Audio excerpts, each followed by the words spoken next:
Hey everybody, welcome to a new episode of That Crypto Show.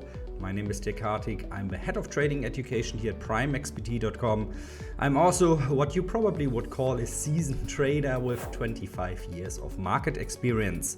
And if you've been a regular watcher of That Crypto Show, you noticed that in the past couple of weeks I did a lot of videos on more general topics like the black hole of the US debt, like predictions or why you shouldn't listen to predictions of some so-called market gurus out there. We did a live trading session, a live scalping session actually last week. And today I wanted to take the time to focus more on swing trading again. I want to take my sweet time today to look at a couple of charts to kind of update you what state is the market in currently. You know, what is going to become important over the course maybe of the next 4 weeks. What are the professional traders, the institutional traders looking at the moment? How can you prepare your own trading portfolio for this? And how are things in certain asset classes like cryptocurrencies, like US dollar pairs, like stocks and so on and so forth, probably going to develop during the next 2 to 4 weeks. And yeah, if you haven't done so already, please leave us a like, subscribe to the channel. Also make sure to check out the description of this video and the pinned comment of this video. You'll find links to our super awesome Telegram groups, Academy Telegram groups, where I update you on my trading strategy several times a week. There's also a link to our brand new Trading Insights, where I share with you alarms on charts that I'm currently looking at that I think are hot, where there are really good trading setups completely free of charge. So make sure you check it out. And now let's jump into the action. And we are going to start here really with Bitcoin right away. I was talking about this the other day, a couple of days ago in the Telegram group, and you can see here very clearly, of course, we were rejected at the blue moving average here, which is the 50 days moving average. I said it's going to be interesting then if we fall below this 100 days moving averages. We are kind of struggling with this at the moment. So at the time I'm recording this video now, we are currently underneath. What is of course important is that we close above, because if we don't close above, I really see the risk of us getting back here to 25k and testing that region again, potentially even going all the way down to the 200 days moving average, which currently here is at around about 23,250 US dollars. And I think it's important to note here, of course, like long term, I'm a super Bitcoin bull. I'm a super cryptocurrency bull, especially Ethereum. And when it comes to Bitcoin, of course, also I mentioned this also many times here, for example, on YouTube and in the Telegram group, this logarithmic regression chart that I like to look at really long term for Bitcoin. So this goes all the way back to 2015.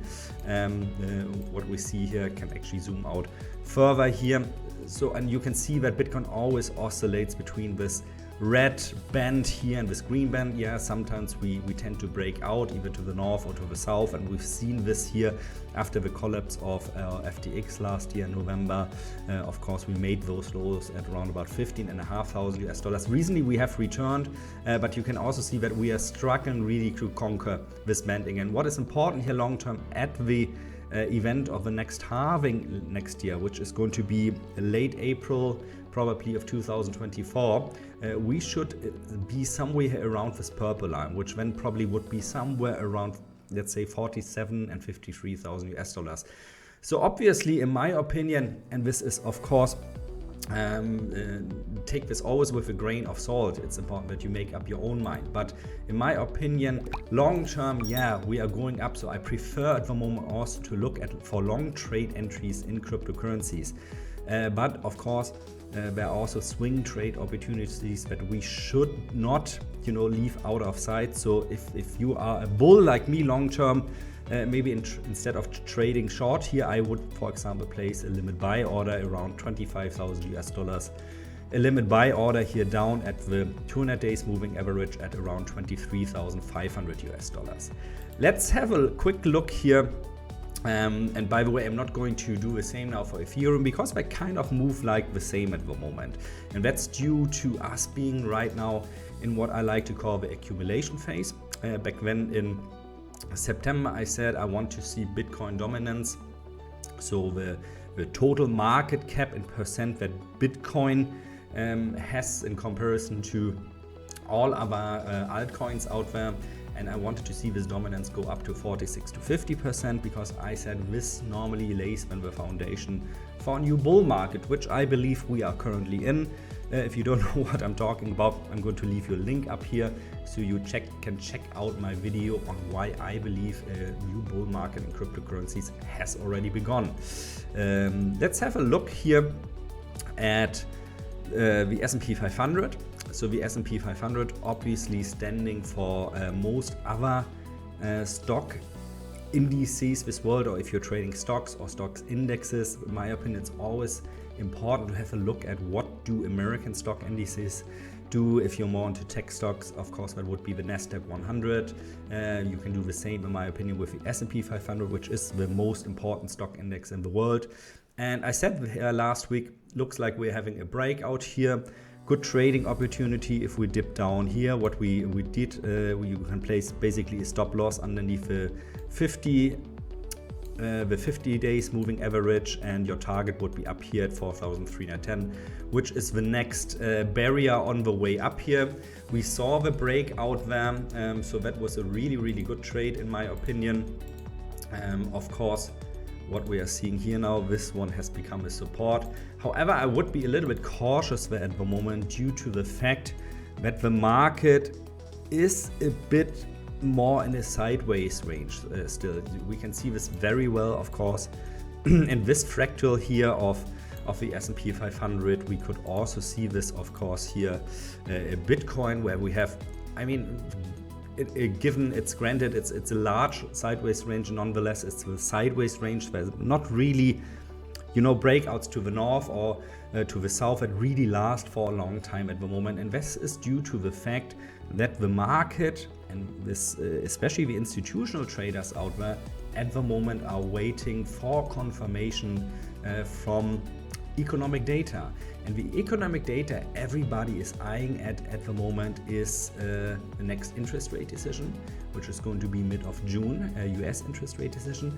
So are we going to see another rate hike to then 5.25%?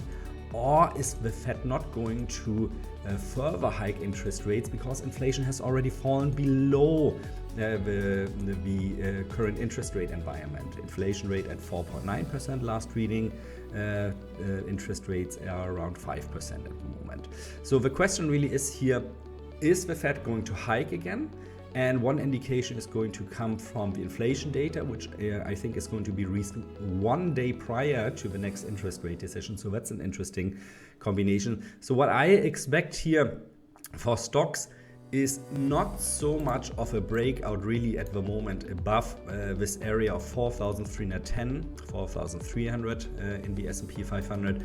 So if you are long already, you might want to take your profit somewhere up here. It has been a very good trade with a very good risk-reward ratio anyway, and it's been playing out the way we wanted.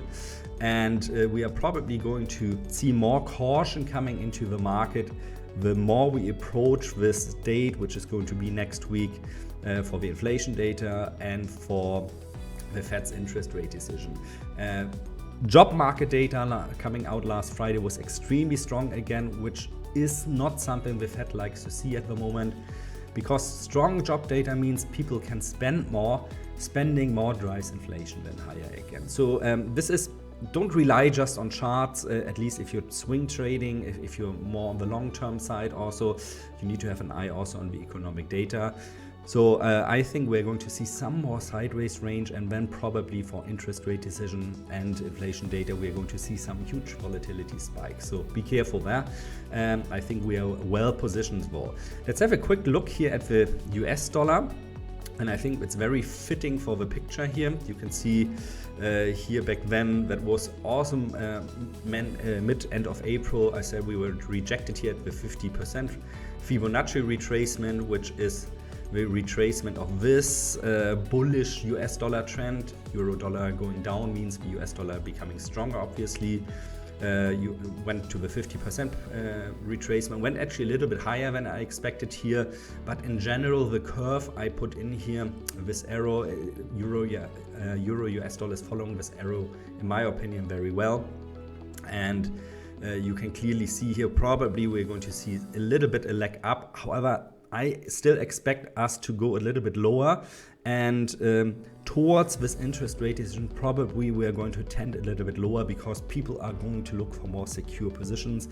Security in terms of risk off on the capital markets means people are looking for the US dollar to buy US dollar based assets such as treasury bonds, for example. Good, so you can see a lot of things really going on here at the moment. We have to be extremely careful as always as traders. The thing you can do really is wait patiently until you see good setups. If you're not so sure about the setups or what to make out of a market, again, check out our Telegram groups where I update you on things like this that I think are important, so you can maybe just concentrate on the charts and leave a fundamental picture to me to explain that. You'll find the links in the description and in the pinned comment of this video. I'm going to see you again very, very soon. Stay safe out there. Remember always to use a stop loss. Goodbye and take care.